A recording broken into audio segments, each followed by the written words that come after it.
स्यादवाद षट द्रव्य गुण पर्याय और प्रमाण का, जड़ कर्म चैतन बंध का, अरु कर्म के अवसान का, कह कर स्वरूप यथार्थ जग का, जो किया उपकार है, उसके लिए जिन वाणी माँ को वंदना शत बार है, उसके लिए जिन वाणी माँ को वंदना शत बार है।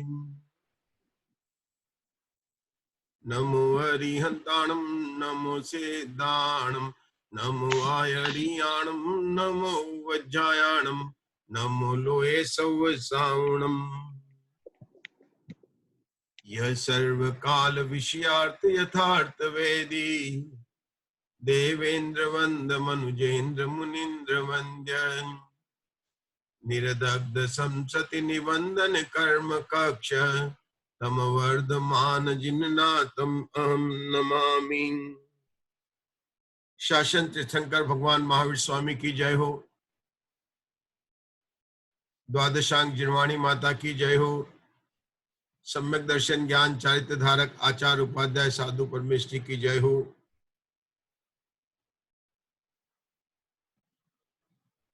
छड़ाला शास्त्र दौलत राम जी कृत, उसकी तीसरी ढाल में सम्यक दृष्टि के प्रथम अंग की चर्चा हमारी पिछले 4 दिन से चल रही है। सम्यक दर्शन अपनी आत्मा के आश्रय से श्रद्धा गुण की निर्मल पर्याय का नाम है, और जिसे यह निश्चय सम्यक दर्शन प्रकट हुआ है, उस धर्मात्मा के जीवन में ये निशंकित 8 गुण दिखाई देते हैं। निशंकित आदि जो 8 गुण हैं वे दिखाई देते हैं। निशंकित गुण के स्वरूप की चर्चा विस्तार से चल रही है। सम्यक दृष्टि को अनंत परमात्मा के वचन में शंका नहीं होती है। जैसा वस्तु का अनेकांत स्वरूप बताया है, वह उसकी सच्चा स्वरूप जानकर उसकी श्रद्धा करता है, और जिस वस्तु का सच्चा स्वरूप जानकर श्रद्धा की बात आई है, तो आत्मा भी अपनी एक वस्तु है, वह भी अनेकांत धर्म है। सम्यक दृष्टि ने अपनी आत्म वस्तु का भी भली भांति ज्ञान करके उसने उस पर अपनी श्रद्धा की है। इस निशंकित अंग के स्वाध्याय में हम अनेकांत स्वरूप को विचार की चर्चा कर रहे हैं। हमारे चारों बोल अस्ति नास्ति तत् अतत् एक अनेक और नित्य नित्य पर चर्चा हो चुकी है। कल जब एक अनेक के बोल पर चर्चा हो रही थी, तब हमने एक अनेक के स्वरूप को समझाने के लिए एक तो वेदराज जी की गोली का उदाहरण दिया था, और दूसरा पेड़ के पत्तों का उदाहरण दिया था। और इतनी बात हो चुकी थी कि पेड़ के पत्ते से पत्ते कम ज्यादा किए जाते हैं, फिर भी पेड़ का सत बना रहता है। इस प्रकार से आत्म वस्तु में जो अनेक गुण हैं, वे कम ज्यादा नहीं किए जा सकते हैं। इसलिए पेड़ की पत्तों की तरह, और पेड़ एक है, पत्ते अनेक है, इस तरह से एक अनेक नहीं है। दूसरा गलत उदाहरण दिया था वेदराज जी की गोली का, जिसमें कई गोलियां मिली हुई, कई दवाइयां मिलकर एक गोली कही जाती है। तो वहां पर जो एक गोली में भिन्न भिन्न पदार्थ दवाइयां हैं, उन सब पदार्थों की सत्ता भिन्न भिन्न है। पहले उदाहरण में पेड़ की सत्ता एक ही थी, पेड़ और पत्ते, उन सब की सत्ता हमने एक ली थी। उसमें से इतना लिया था कि पेड़ से पृथक किए जा सकते हैं, ऐसे पत्ते की तरह से मेरी आत्मा के गुण मुझसे अलग नहीं किए जा सकते हैं, और नौ कोई गुण उसमें ऐड किए जा सकते हैं। अब यहाँ पर जो गोली का उदाहरण है वेदराज जी का, उस गोली के उदाहरण जो दवाइयां मिली हुई है वे सब अलग अलग पदार्थ हैं, उनकी सत्ता भिन्न भिन्न है। इस तरह से मेरे गुणों की सत्ता भिन्न भिन्न नहीं है, तो वास्तव में वो कौन सा उदाहरण है जो एक अनेक के स्वरूप को समझा सके? तो वह उदाहरण है आम का। जैसे आम एक है, उसमें रंग पीला है, वह नरम है, उसका रस मीठा है। अब कोई व्यक्ति मुकेश भाई कहे कि मुझे पीला रंग पसंद है और वैभव जी कहे कि मुझे तो आम रस पसंद है, रस चाहिए, तो आप दोनों मिलकर निर्णय कर लें कि मुकेश जी आप तो ले लीजिए ये पीला रंग, और वैभव जी कहें कि मैं रख लेता हूं इसका रस। एक आम में से यद्यपि कहने में तो उसका रंग की अपेक्षा से पीला रंग कहने में आ रहा है, रस की अपेक्षा से मीठा कहने में आ रहा है, परंतु उस आम से न तो आप पीला रंग निकाल सकते हैं और न उसका मीठा रस निकाल सकते हैं। सबकी सत्ता एक ही है। तो एक अनेक ऐसा है कि उस आम की तरह से है जिसमें से कोई भी गुण पृथक नहीं किया जा सकता है। ऐसा ही मेरे आत्मा का अनंत गुणों का समूह हूं। अनंत गुणों का एक समूह होने से एक, और अनंत गुण है क्योंकि गुण भेद नहीं हो तो संख्या फिर अनंत कैसे रहेगी? तो संख्या की अपेक्षा अनंत है, ऐसा भी कथनचित भेद है। तो इस प्रकार से एक अनेक के बोल के स्वरूप को समझना चाहिए। बात इतनी है, यहाँ पर तो उदाहरण के स्वरूप पर 4 युगल को लेकर बताया, लेकिन आत्मा में ऐसे अनंत युगल है और सारे धर्म मेरे में एक साथ है। अब ऐसी तो बात हुई अनेकांत वस्तु के स्वरूप की बात हुई। वस्तु का स्वरूप अनेकांत है, उसके हमने दोनों बिंदुओं से अनंत गुणात्मक और अनंत धर्मात्मक से चर्चा की। अब लेकिन इस वस्तु के स्वरूप को बताने वाला कौन है? तो कि वस्तु के स्वरूप को बताने की पद्धति का नाम है स्यादवाद, और उस स्यादवाद की पद्धति में इस सप्तभंग की योजना हो जाती है। हम पूजा में पढ़ते भी है, सो स्यादवाद में सप्तभंग गंधर घूते 12 अंग। वे 7 भंग कैसे बनते हैं? तो अस्ति, नास्ति और अवक्तव्य, 3 बोल है, अस्ति, नास्ति और अवक्तव्य।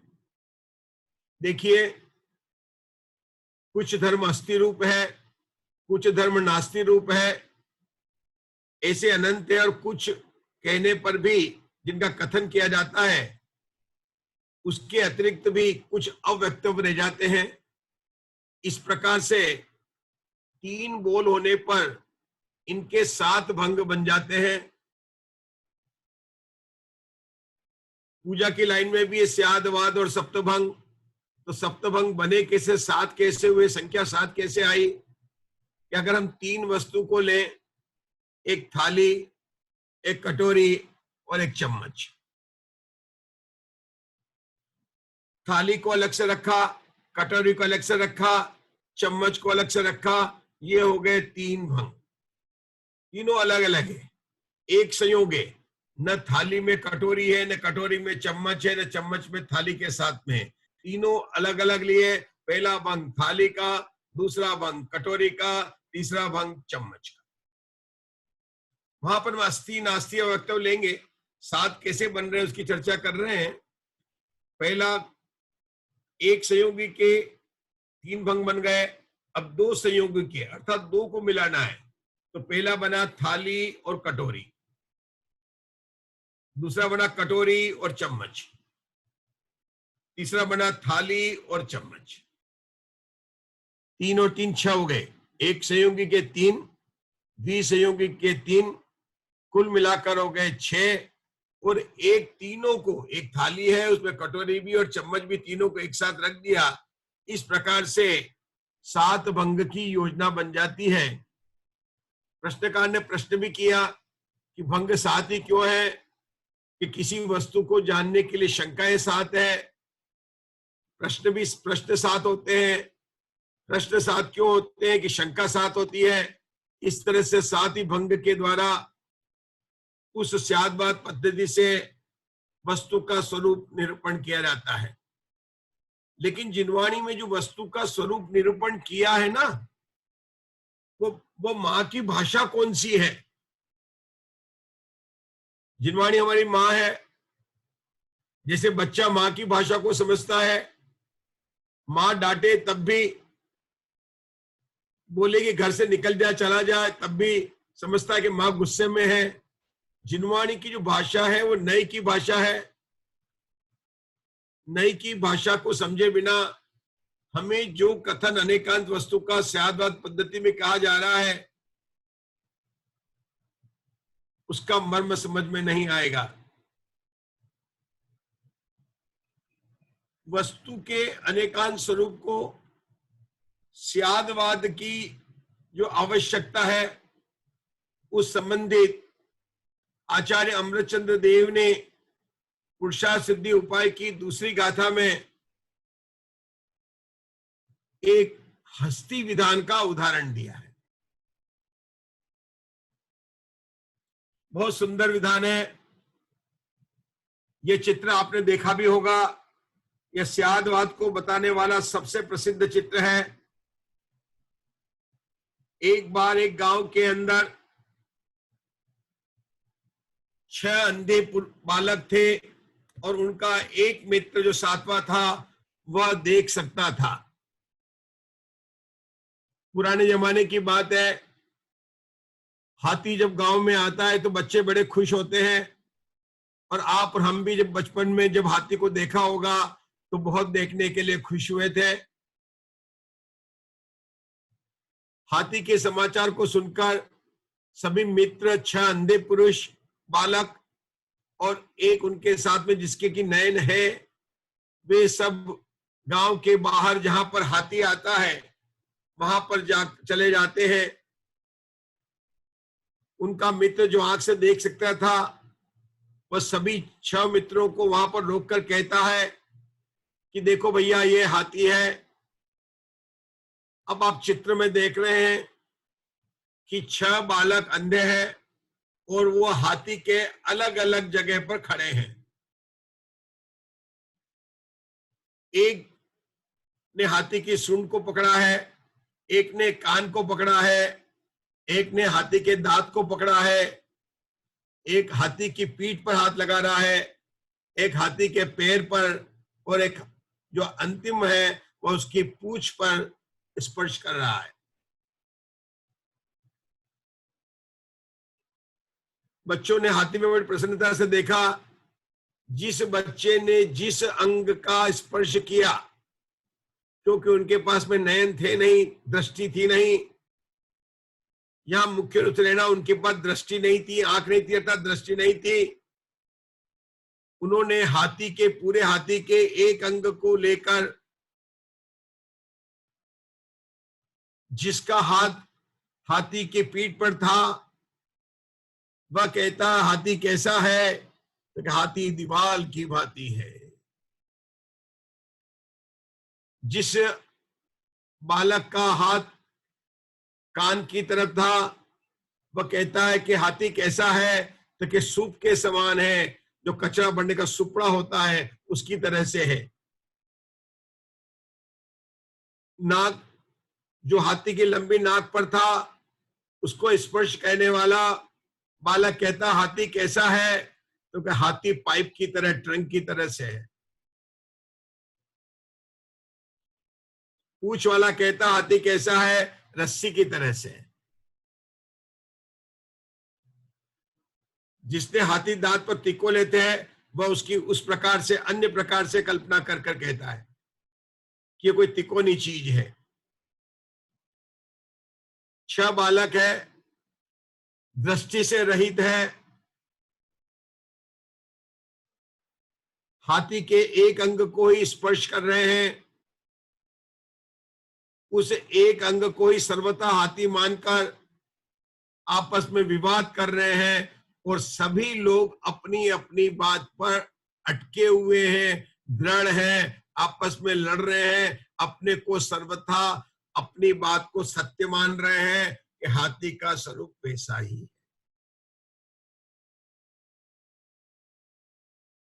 यह विवाद क्यों खड़ा हुआ कि वे बालक अंधे थे, उनके पास में दृष्टि नहीं थी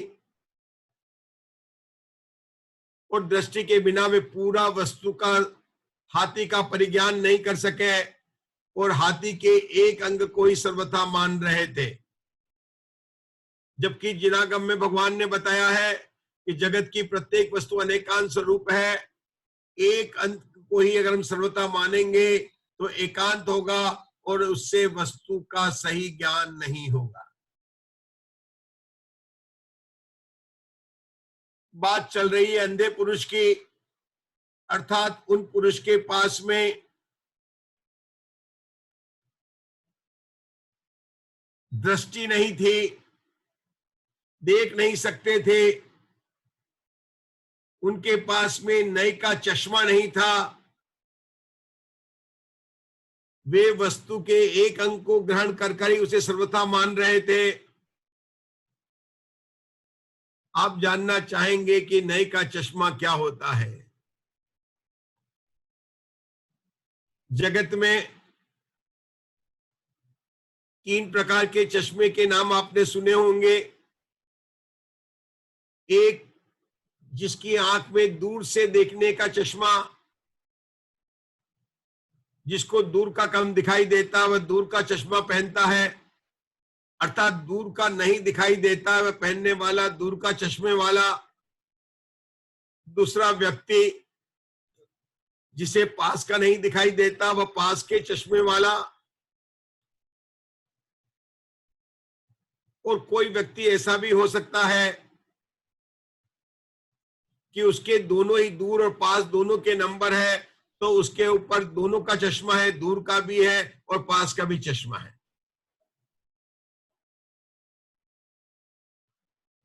अब यहां जो जिस बात की चश्मे की बात हो रही है उस चश्मे का नाम है नई का चश्मा, नई दृष्टि। ये नई का चश्मा कैसा है कि इसकी एक आंख में दूर का नंबर है और दूसरी आंख में पास का नंबर है। अभी तक क्या हो रहा था, जिसके केवल दूर की दृष्टि कमजोर थी उसके दोनों लेंस में दूर का था, जिसकी पास की थी उसके पास दोनों लेंस में थे, जिसकी दोनों दृष्टि कमजोर थी दोनों में दूर और प्यास के बाइफोकल लेंस थे। लेकिन यहां पर जिस चश्मे की बात हो रही है, जिससे वस्तु के अनेकांत स्वरूप को जानना है, वह चश्मा है नए का चश्मा।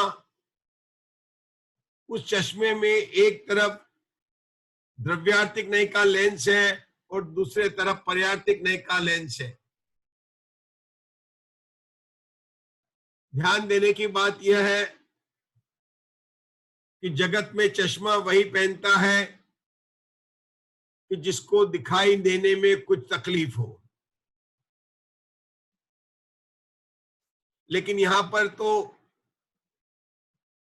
यह कहा जा रहा है कि वस्तु के अनेकांत स्वरूप को तुम समझना है और जिसके समझे बिना, वस्तु को समझे बिना तुझे सम्यक दर्शन की प्राप्ति नहीं हो सकती है। वह चश्मा तुझे अवश्य पहनना पड़ेगा। उस चश्मे को पहने बिना तुझे वस्तु का अनेकांत स्वरूप समझ में नहीं आएगा।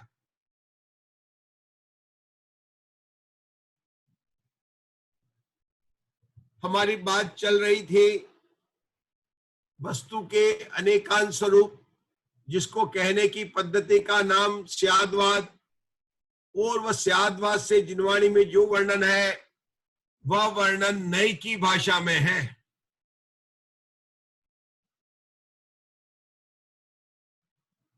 इस संबंधित हमारे 3 बिंदु बनते हैं कि नए ज्ञान की आवश्यकता क्या है।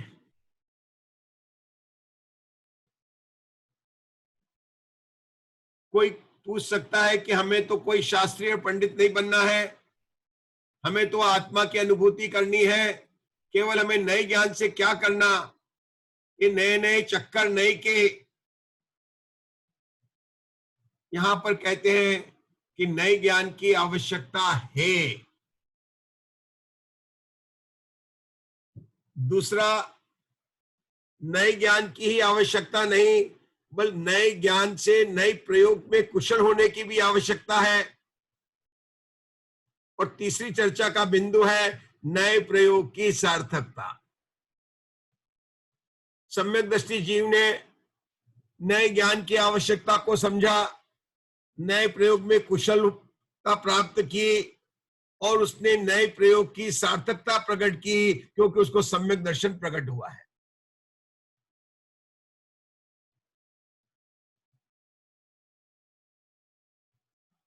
नए ज्ञान की आवश्यकता हम समझ चुके हैं कि समस्त जिनागम नयों की भाषा में निबद्ध है। नए के बिना जिनवाणी का एक भी अक्षर समझ में नहीं आ सकता है। अनंत धर्मात्मक आत्मवस्तु का परिज्ञान इन नयों के द्वारा ही होता है, इसलिए नए ज्ञान की आवश्यकता है। यह इसलिए बताया जा रहा है कि जिसे सम्यक दर्शन प्राप्त करना है और किसे करना है, कि हमें करना है। हम वर्तमान में कौन सी पर्याय में है, कि मनुष्य के पर्याय में है।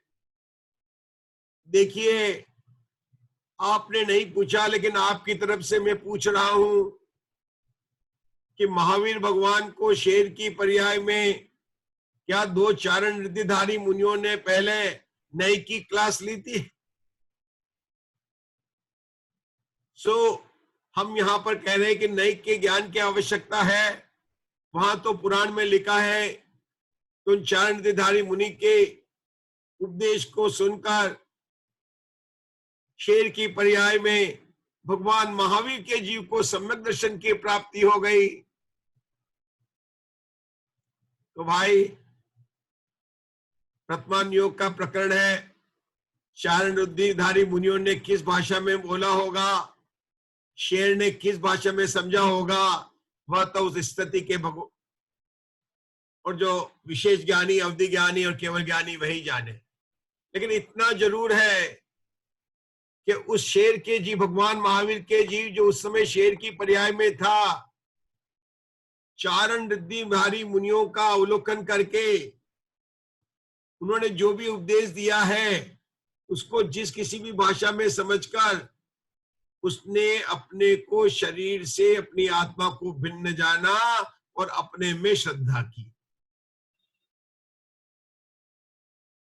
अब ये बात अवश्य सच्ची है कि भगवान महावीर स्वामी ने शेर की पर्याय में की, तो क्या आप भी उसी तरह शेर की बनना चाहेंगे? वेट करेंगे कब आपको शेर की पर्याय मिले? और अगर आपको मिल भी गई तो क्या गारंटी है कि वहां चारण निर्धारी मुनि आपको मिल जाएंगे? अरे ये तो बड़े भाग्य से उस भगवान महावीर स्वामी के जीव के उस भव में काल लब्धि पक गई थी। हमें तो वर्तमान में इस भव में अपना आत्म कल्याण करना है। मनुष्य पर्याय है। जिनागम में स्पष्ट रूप से आचार्य उमा स्वामी तत्व निर्णय से ही, सभी आचार्यों ने कहा तत्व निर्णय से ही सम्यक दर्शन की प्राप्ति होगी। ये जो आत्मा का ज्ञान है, आत्म वस्तु का ज्ञान है, वह नए के ज्ञान से ही होगा। इसलिए नए ज्ञान की आवश्यकता है। अब क्या होता है कि नए ज्ञान की आवश्यकता तो है, लेकिन जैसे कोई एक बालक अपने पिता को कोई फल को चाकू से काटते हुए देखता है और पिता के जाने पर तुरंत वह अपने हाथ में चाकू लेकर उसको काटने लगता है। अभी वह बालक है, उसको चाकू का प्रयोग करना नहीं आता है, वह कुशल नहीं है, तो क्या होगा? उस बालक का जो हाल होगा कि अपना हाथ कट जाएगा। इस तरह से नए के भेद पढ़ लिए, नए के प्रभेद पढ़ लेने के बाद में भी नए ज्ञान का कुशल होना बहुत आवश्यक है, क्योंकि जिनागम में कई कथन हैं और हर कथन में अपेक्षा से किए गए हैं। कहीं पर जीव को मूर्तिक कहा जा रहा है, तो आप कहेंगे कि मूर्तिक तो पुद्गल होता है, हमने तो जीव को अमूर्तिक पढ़ा है। हाँ भाई, जीव अमूर्तिक ही है, लेकिन जीव को मूर्तिक भी जिनागम में कहा है। आचार्य नेमिचंद सिद्धांत चक्रवर्ती ने द्रव्य संग्रह में कहा है। हमें वह समझना पड़ेगा कि मूर्ति किस अपेक्षा से कहा जा रहा है, कि अगर तुम जीव को मूर्तिक नहीं मानोगे, कथनचित मूर्तिक नहीं मानोगे संसार अवस्था में, तो जैसे भस्म को मसल देने से तुम्हें कोई पाप नहीं लगता, वैसा तुमको मानना पड़ेगा कि चींटी आदि को भी पैर से कुचलने में तुम्हें पाप नहीं लगता। वो मूर्तिक चींटी जीव है, वो जो कीड़ा चल रहा है वो मूर्तिक है, जीव है। तो जिनागम में हर जगह जो कथन आया है उस कथन को उस अपेक्षा से हमें पढ़ना पड़ेगा, जानना पड़ेगा, और ये नए ज्ञान में कुशलता के पूर्वक कि यहाँ पर कौन से नए से क्या कथन कहा जा रहा है। जिनागम में यद्यपि नए के कई भेद बताए हैं, क्योंकि जितने वचन हैं उतने नए वाद हैं, लेकिन मुख्य रूप से दो युगलों को मूल नए कहा गया है। प्रथम युगल है द्रव्यार्थिक नय और पर्यार्थिक नय। दूसरा युगल है निश्चय और व्यवहार नय। यद्यपि इनमें भी आगम और परमागम का भेद किया जाता है, परंतु ऐसा कोई नियम नहीं है कि परमागम के शास्त्रों में केवल निश्चय और अध्यात्म निश्चय और व्यवहार कोई प्रयोग हो और द्रव्यार्थिक पर्यार्थिक नय का केवल आगम सिद्धांत ग्रंथों में हो। समय सारजी में यद्यपि शुद्ध नय और व्यवहार नय का ही मुख्य रूप से प्रयोग है, लेकिन वहां पर आचार्य अमृतचंद्र देव ने द्रव्यार्थिक और पर्यार्थिक नय का भी प्रयोग टीका में किया है। नियम सार में द्रव्यार्थिक पर्यार्थिक नय का मुख्य रूप से प्रयोग किया है और वहां दोनों नयों की सफलता को बताया गया है। यहां तक कि आगम में जो और नए आते तत्वार सूत्र में निगम संग्रह व्यवहार सूत्र शब्द समविरूढ़ एवं भूता नया, इस प्रकार के 7 प्रकार के नए हैं, जिसमें 3 को द्रव्यार्थिक और 4 को पर्यार्थिक कहा जाता है। बात इतनी समझनी है कि इन द्रव्यों इन नयों के स्वरूप को जानना होगा, और जैसे ये बालक जो बैठा हुआ नदी के किनारे पर, अगर ये बैठा रहे और ये सोचे कि मुझे नाव से तैरना तो है लेकिन नाव में बैठने की क्या जरूरत है, तो किनारे पर ही बैठा रह जाएगा। बालक अगर उसको नदी पार होना है तो देखिए, उदाहरण से देखिए, उसको नाव में भी बैठना पड़ेगा। 2 नंबर के चित्र में देखिए, नाव से उसको पार कर कर भी जाना पड़ेगा और अंत में नाव से उतरना भी पड़ेगा। नए ज्ञान, नए की कुशलता और फिर नए के विकल्पों को छोड़कर पक्षांतिक्रांत होगा, क्योंकि नए का प्रयोजन केवल वस्तु को जानना है, लेकिन वस्तु का जो अनुभव है उसमें नए के विकल्प नहीं है, वह तो निर्विकल्प अवस्था है। तो आपको इस बालक के इस उदाहरण की तरह से नए से आत्म वस्तु का परिज्ञान करना होगा। वह ज्ञान विकल्पात्मक भूमि में होगा और उसके बाद में विकल्प रहित अवस्था ही वास्तव में आत्मानुभूति है। और इस आत्मानुभूति को हम शीघ्र प्राप्त करें, इसी मंगल कामना से अब हम यहाँ पर विराम लेते हैं।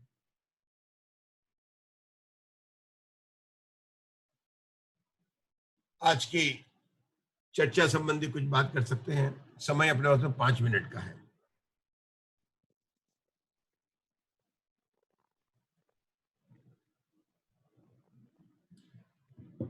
हाँ। कौन बताएगा? मुकेश जी आप तैयार है? विनोद जी आप तैयार है आज? हाँ बोलिए। बिल्कुल, आज विनोद जी तैयार है, बिल्कुल रेडी। बहुत ही शुभ समाचार। बोलिए, अनम्यूट कर लीजिए आप।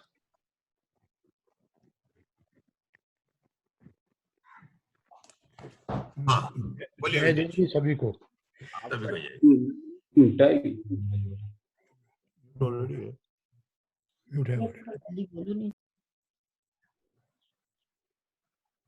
करना है, म्यूट नहीं करना, अनम्यूट करना। हाँ, जय जय जी सभी को। सभी को जय जय। आज की चर्चा में आपने हमको स्वाध्याय कथन की पद्धति और कथन की योजना में 7 वंग का क्या विधान है उसके बारे में विशेष रूप से समझाया। और उदाहरण में आपने थाली, कटोरी, चम्मच का उदाहरण दिया, जिसमें 7 वंग को हम कैसे सिद्ध करते हैं वो भी हमने समझा। एक हाथी का उदाहरण दिया था, जिसमें 6 अंधे बालक थे और एक देख सकता था, और उससे भी 7 वंग के जो विभिन्न विधान है वो हमने समझे। उसके बाद हमने समझा कि चश्मे के बारे में, चश्मा नए के रूप में, कि दूर का, पास का और दूर का, पास का दोनों, इस तरह 3 तरह के चश्मे हो सकते हैं, तो वो भी हमने देखा। और चश्मा नए के रूप में द्रव्यार्थिक नय होता है, जो 3 प्रकार के हैं, परमार्थिक नय 4 प्रकार के हैं। ये भी बात कुछ समझी। बहुत बढ़िया, बहुत बढ़िया विनोद जी। हाँ, और जय कौन बताएगा? हाँ कांति भाई, जय जिनेन्द्र। कांति भाई,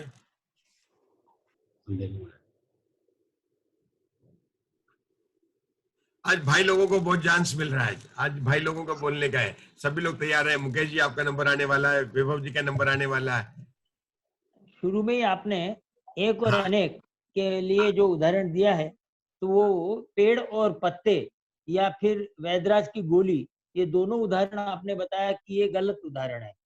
सही उदाहरण जो है वो आम है, क्या कि उसमें अनेक गुणात्मक है, तो वो उसको अब अलग नहीं कर सकते। जैसे आम का रंग अलग नहीं हो सकता, उसका पीलापन अलग नहीं हो सकता, उसका रस अलग नहीं हो सकता।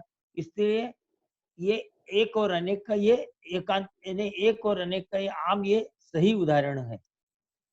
इसके बाद आपने ये सारे धर्म आत्मा में एक साथ है कि सबकी सत्ता एक साथ रहती है, ये इसमें बताया आपने कि सारे धर्म आत्मा में एक साथ होते हैं।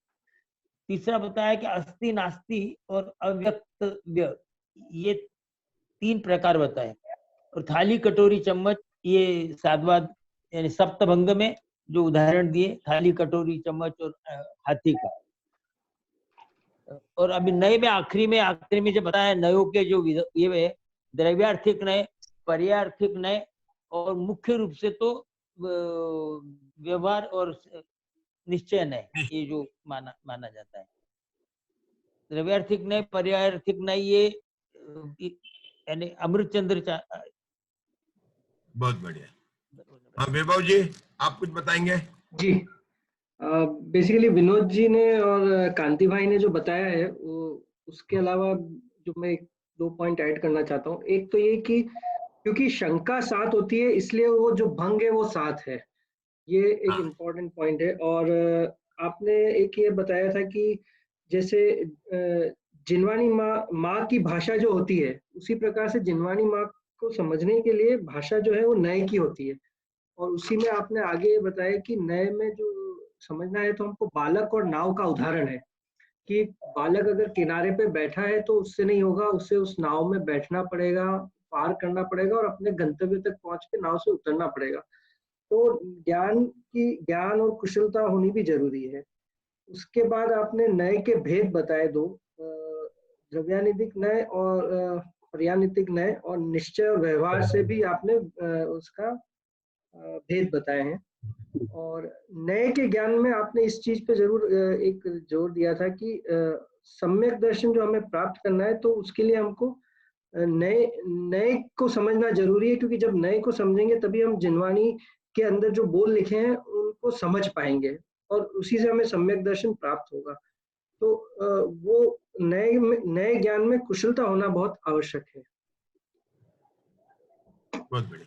तो अपना